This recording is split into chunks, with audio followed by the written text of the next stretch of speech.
ಅಲ್ಲ, 2014ರಿಂದ ಅಲ್ಲ, 10,000 ವರ್ಷಗಳಿಂದ ಕಾಯ್ಲೆಗೊಂಡಿದೆ. ಎಲ್ಲ ರೀತಿ ಅಸಮಾನತೆ, ಜಾತಿ, ಲಿಂಗ, ವರ್ಗ, ಭಾಷೆ, ಧರ್ಮ, ಉದ್ಯೋಗ, ಎಲ್ಲ ರೀತಿಯ ಅಸಮಾನತೆ ಕೂಡ ಬಂದಿದೆ. ಆ ಅಸಮಾನತೆಯ ಸಮಾಜಕ್ಕೆ ಮತ್ತೇನು ಅಂದ್ರೆ ಸಮಾನತೆ. ಅಂದ್ರೆ ಏನ್ ಮಾಡ್ಬೇಕು ನಾವು? ತಳಮಟ್ಟದಿಂದ ಏರಿಸ್ಬೇಕು, ಅದರ ಜೊತೆ ಮೇಲಿಂದ ಇಳಿಸ್ಬೇಕು. ಅದು ನ್ಯಾಯ. ಇವರೆಲ್ಲ ಮೇಲಾಗಿ ಬೆಳೆದಿರೋರು, ಅವರ ಶ್ರಮ ಬೆವರಿಂದ ಬೆಳೆದಿಲ್ಲ. ಈ ಕೊಡುಕು ಅಸಮಾನತೆ ವ್ಯವಸ್ಥೆಯಲ್ಲಿ ಫಲಾನುಭವಿಗಳು. ನೀವು ಕೂತಿರೋರು ಅನೇಕರು ಮೂಲೆಯಲ್ಲಿ ಬಲಿಪಶುಗಳು. ಸೊ ಆದ್ರೆ ಈ ವ್ಯವಸ್ಥೆ ಏನ್ ಮಾಡ್ತಾ ಇದೆ? ಈ ರಾಜಕಾರಣಿಗಳು, ಬಿಜೆಪಿ, ಕಾಂಗ್ರೆಸ್, ಜೆಡಿಎಸ್ ಮತ್ತೆ ಸಿದ್ದರಾಮಯ್ಯ ಸರ್ಕಾರ ಈ ಅಸಮಾನತೆ ವ್ಯವಸ್ಥೆಗೆ ತುಪ್ಪ ಸುರಿತಾ ಇದ್ದಾರೆ. ಇನ್ನು ಆರ್ಥಿಕ ಅಸಮಾನತೆ ಹೆಚ್ಚು, ಜಾತಿ ಅಸಮಾನತೆ ಗಟ್ಟಿಗೊಳ್ಳೋದು, ಲಿಂಗ, ಧರ್ಮ, ಬೇರೆ ಬೇರೆ ಭಾಷೆ ಅಸಮಾನತೆ ನಿರ್ಲಕ್ಷ್ಯ ಮಾಡ್ತಾ ಇದ್ದಾರೆ. ನೋಡಿ ಸ್ನೇಹಿತರೆ, ನಾವು ಇದನ್ನ ಫೈಟ್ ಮಾಡಬೇಕು ಅಂದ್ರೆ ಇತಿಹಾಸನ ಅರ್ಥ ಮಾಡ್ಕೋಬೇಕು. ಬಹಳ ಜನ ಹೇಳ್ತಾರೆ, ನಮಗೆ ಸಿದ್ದರಾಮಯ್ಯ ನಂಬಿಕೊಂಡಿದ್ವಿ, ಆದ್ರೆ ಏನೋ 1 ವರ್ಷದಿಂದ ಅವ್ರು ಏನೋ ಒಂದು ಬೇರೆ ತರ ಮಾಡ್ತಾ ಇದ್ದಾರೆ ಅಂತ ಹೇಳ್ತಾರೆ. 1 ವರ್ಷದ ಸಮಸ್ಯೆ ಅಲ್ಲ. ನಾವು ಕೊಟ್ಕೊಳ್ಳಿ, ಕಾಂಗ್ರೆಸ್ ಪಕ್ಷ ಶುರುವಾಗಿದ್ದು ಯಾವಾಗ? 1885ರಲ್ಲಿ, 140 ವರ್ಷದಿಂದ. ಯಾಕೆ ಶುರುವಾದ್ರು? ಏನ್ ಬದಲಾವಣೆಗೆ ಶುರುವಾದ್ರ? ಏನ್ ಪರಿವರ್ತನೆಗೆ ಶುರುವಾದ್ರ? ಏನ್ ಉತ್ತಮ ಸಮಾಜಕ್ಕೆ ಶುರುವಾದ್ರ? ಅಲ್ಲವೇ ಅಲ್ಲ. ಅಧಿಕಾರದ ಚುಕ್ಕಾಣಿ ಹಿಡಿಬೇಕು ಅಂತ ಶುರುವಾಗಿರೋ ಪಕ್ಷ ಅವರು. ಸಿದ್ದರಾಮಯ್ಯವರು ಕೂಡ ಅಧಿಕಾರದ ದಾಹ ಇರೋ ಪಕ್ಷ ಅವರು. ಬರೀ ಅಧಿಕಾರ ಮಾತ್ರ ಅವರು ಮುಖ್ಯ, ಉತ್ತಮ ಸಮಾಜ ಮುಖ್ಯ ಇಲ್ಲ.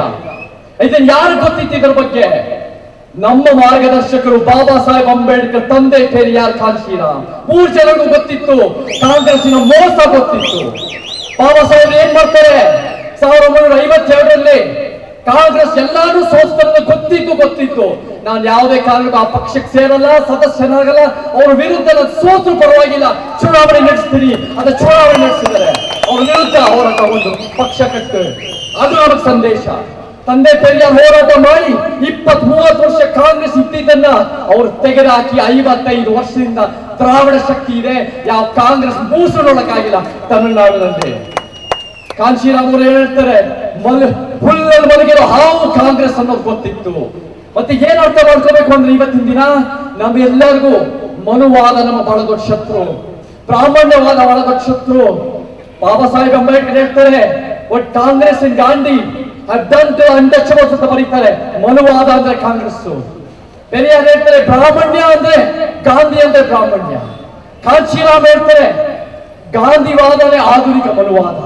ಇವತ್ತು ಅದೇ ಗಾಂಧಿವಾದ ರೂಪದಲ್ಲಿ ಅದೇ ಮನುವಾದ, ಆಧುನಿಕ ಮನುವಾದ ಯಾವಾದ ಅಂದ್ರೆ ಮುಖ್ಯಮಂತ್ರಿ ಸಿದ್ದರಾಮಯ್ಯ ವಾದನೆ ಮನುವಾದ ಆಗಿದೆ. ಬಣ್ಣ ಮಾತುಗಳು ಆಡಿದ ತಕ್ಷಣ ನಿಮ್ಮ ಯೋಜನೆಗಳು ಜನ ವಿರೋಧಿ ಇದೆ, ಅದು ನಮಗೆ ಎದ್ ಕಾಣ್ತೆ. ಮುಖ್ಯಮಂತ್ರಿ ಸಿದ್ದರಾಮಯ್ಯನವರೇ ನೋಡಿ ಏನ್ ಮಾಡಿದಾರೆ. ಹರಿರಾಮ್ ಅವರು ಹೇಳ್ತಾರೆ, SC ST TSP ಹಣ ದಲಿತರಿಗೆ ದುಡ್ಡನ್ನ ಜಾಸ್ತಿ ನೀಡಬೇಕು ಹೊರತು ದಲಿತರ ದುಡ್ಡನ್ನ ಕಿತ್ಕೊಳ್ಳೋದು ಏನು? ಯಾರಿವತ್ತಿನ ದಿನ ಗುಡಿಸಲು ಬದುಕ್ತಾ ಇದ್ದಾರೆ? ಯಾರಿವತ್ತಿನ ದಿನ ಬೇರೆ ಬೇರೆ ಚೌಪಡಿಗಳಲ್ಲಿ, ಸ್ಲಂಗಳಲ್ಲಿ, ದೊಡ್ಡ ಪ್ರಮಾಣದ ಜೈಲ್ಗಳಲ್ಲಿ? ಅದು ಹೆಚ್ಚಾಗಿ ದಲಿತರ, ಆದಿವಾಸಿಗಳು, ಅಲೆಮಾರಿಗಳು. ನಾನು ಸಾವಿರಾರು ಚೌಪಡಿಗಳು ನೋಡಿದ್ದೀನಿ. ಯಾವ ಲಿಂಗಾಯತ, ಒಕ್ಕಲಿಗರ, ಬ್ರಾಹ್ಮಣರ ಚೌಪಡಿಯಲ್ಲಿ ಬರೀತಾ ಇಲ್ಲ. ಈ ವ್ಯವಸ್ಥೆನೇ ಅಸಮಾನವಾಗಿದೆ. ಆದ್ರೆ ನಿಮಗೆ ನಿಮ್ಮ ಟ್ಯಾಪಿ ಹಚ್ಚೋ ಸ್ಕೀಮ್ಗಳಿಗೆ ದುಡ್ಡಿಲ್ಲ ಅನ್ನೋ ಕಾರಣಕ್ಕೆ ದಲಿತರ ದುಡ್ಡು ಕಿತ್ಕೊಂತಿರಲ್ಲ. ನಿಮ್ಮ ಪಕ್ಷದಲ್ಲೇ ಒಬ್ಬ ಸಾಧಾರಣ MLA ಅಂಕಿಅಂಶಗಳ ಪ್ರಕಾರ 60 ಕೋಟಿ ದುಡ್ಡಿದೆ ಅಂದ್ರೆ ಎಷ್ಟೋ ಜನ 100,000 ಕೋಟಿ ಇದೆ. ಅವ್ರ ಮೇಲೆ ತೆರಿಗೆ ಹಾಕಿರಿ, ಅವ್ರ ದುಡ್ಡು ಕಿತ್ಕೊಂಡು ಮರು ಹಂಚಿಕೆ ಮಾಡಿ ದಲಿತರ ಮೇಲೆ ಯಾಕೆ ಹೊಟ್ಟೆ ಹೊಡಿತೀರಾ ಮುಖ್ಯಮಂತ್ರಿ ಸಿದ್ದರಾಮಯ್ಯನವರೇ? ಮತ್ತೆ ಖಾಸಗಿ ವಲಯದ ಮೀಸಲಾತಿ 2014ರಲ್ಲಿ ಅನೇಕರು ಖಾಸಗಿ ವಲಯದ ಮೀಸಲಾತಿ ಬೇಕು ಅಂತ ಹೋರಾಟ ಮಾಡಿದ್ದೀರಾ. ಏನ್ ಮಾಡಿದ್ರು ಮುಖ್ಯಮಂತ್ರಿ ಸರ್ಕಾರ, ಸಿದ್ದರಾಮಯ್ಯ ಸರ್ಕಾರ? ಲಾಠಿ ಚಾರ್ಜ್ ಮಾಡಿ ಹೊಡೆದು ಜೈಲ್ಗೆ ಹಾಕಿ 28 ಜನ ಯುವಕರನ್ನ. ಭಾಷೆಗೋಸ್ಕರ, ಭಾಷೆ, ಜಾತಿ, ಲಿಂಗ ಪ್ರತಿಯೊಂದನ್ನು ಮೀಸಲಾತಿ ಬೇಕು.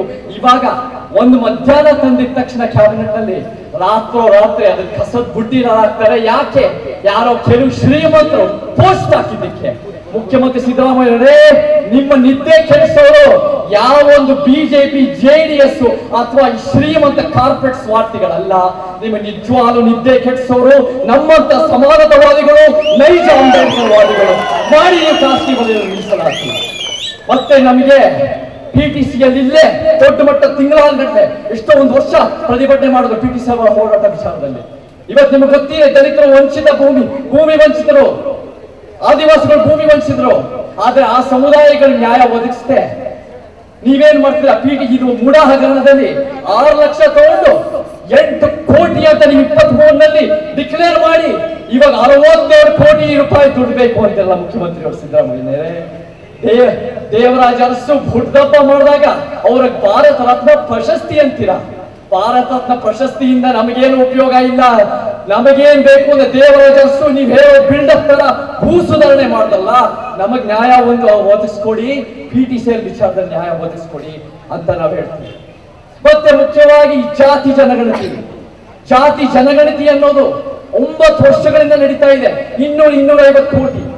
ಅದನ್ನ ಏನ್ ಮಾಡ್ಬೇಕಾದ್ರೆ ಇವತ್ತಿಗೂ ಅದನ್ನ ಬಿಡುಗಡೆ ಮಾಡಿ.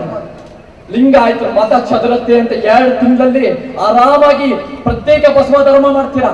ಆದ್ರೆ ದಲಿತರಿಗೆ, ಆದಿವಾಸಿಗಳಿಗೆ, ಶೂದ್ರರಿಗೆ ಎಲ್ಲರಿಗೂ ನ್ಯಾಯ ಸಿಗತ್ತೆ ಅಂತ ನೀವು ಜಾತಿ ಜನಗಣತಿ ಬಿಡುಗಡೆ ಮಾಡಲ್ಲ. ಲಿಂಗಾಯತ ಒಕ್ಕಲಿಗರ ವಿರೋಧ ಮಾಡ್ತಿರೋ ತಾಳ ತಕ್ಕಂತೆ ಕುಣಿತಾ ಇದ್ದೀರಲ್ಲ ಮುಖ್ಯಮಂತ್ರಿ ಸಿದ್ದರಾಮಯ್ಯನವರೇ. ನೋಡಿ, ನಿಮ್ಮ ರಾಹುಲ್ ಗಾಂಧಿ ಹೈಕಮಾಂಡ್ ದೊಡ್ಡದಾಗ ಮೋದಿಗೆ ಕಾಸ್ಟ್ ಸೆನ್ಸಸ್ ಮಾಡಿ ಅಂತ ಹೇಳ್ತಿರಲ್ಲ, ದೊಡ್ಡದಾಗ ಪೇಪರ್ ಅಲ್ಲಿ ಬರ್ತಿರಲ್ಲ. ರಾಹುಲ್ ಗಾಂಧಿ ಅವರೇ ಒಂದ್ ಹೇಳಿ ಸಿದ್ದರಾಮಯ್ಯನವ್ರಿಗೆ, ಇಲ್ಲಿ ನಿಮ್ ಅಧಿಕಾರ ಇದೆ, ಒಂದು ಕೊಡಿ ನಮಗೆ ಜಾತಿ ಜನಗಣತಿ, ಅದ್ರ ತಕ್ಕಂತೆ ಯೋಚನೆಗಳು ತಂದೆ. ಬರೀ ನಿಮ್ಮ ಮಾತುಗಳನ್ನ ನಂಬಿಕೆ ಇಲ್ಲ ನಮಗೆ. ತೋರಿಸಿ ನಿಮ್ಮ ಬದಲಾವಣೆ. ಅನೇಕ ಸಮಸ್ಯೆಗಳಿದೆ. ರೈತರ ಬಗ್ಗೆ ಸಮಸ್ಯೆಗಳು, ಭ್ರಷ್ಟಾಚಾರ ಹದಗೆಟ್ಟೋಗಿದೆ. ಭಾಷೆ ಬಿಟ್ಟು ಅದ್ಯಾವುದೋ ಮೌಢ್ಯ ಅನಾವರಣ ಮಾಡ್ತಾರೆ. ಮಹಿಳೆಯರ ವಿಚಾರದಲ್ಲಿ ನೀವು ಸ್ವಜಾತಿಯವರೇ ಸಿನಿಮಾ ಹೀರೋಗಳಿಗೆ ನೀವು ಹೋಗ್ಬಿಟ್ಟು ಪ್ರಚಾರ ಮಾಡ್ತೀರಾ ಮುಖ್ಯಮಂತ್ರಿ ಅವರೇ, ಅವ್ರ ಸಿನಿಮಾಗಳಿಗೆ. ಆದ್ರೆ ಮಹಿಳೆಯರಿಗೆ ದೌರ್ಜನ್ಯ ಆಗ್ತಿದ್ದಾಗ ಒಂದು ತುಟಿಕ್ ಪಿಟಿಕಿಲ್ಲ.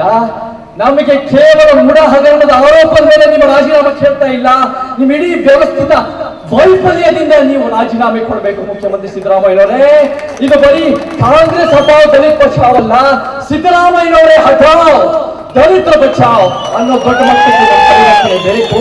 ಕರ್ಕೊಳ್ಳಿ ನಿಮ್ಮ ಪಕ್ಷದಿಂದ ಮತ್ತೊಬ್ಬ ಮನೋವಾದಿ ಕರ್ಕೊಂಡ್ ಬನ್ನಿ. ಅವ್ರೇನಾದ್ರು ಒಳ್ಳೇದು ಮಾಡ್ತಾರೋ ಚಾನ್ಸ್ ಸಿಗ್ಲಿ. ನಿಮ್ ಹಬ್ಬ ಮಾತ್ರ ಮುಖ್ಯ ಆಗಬಾರ್ದು. ಆ ಬೇಡಿಕೆ ಇಟ್ಕೊಂಡಿದೀವಿ ಇವತ್ತು.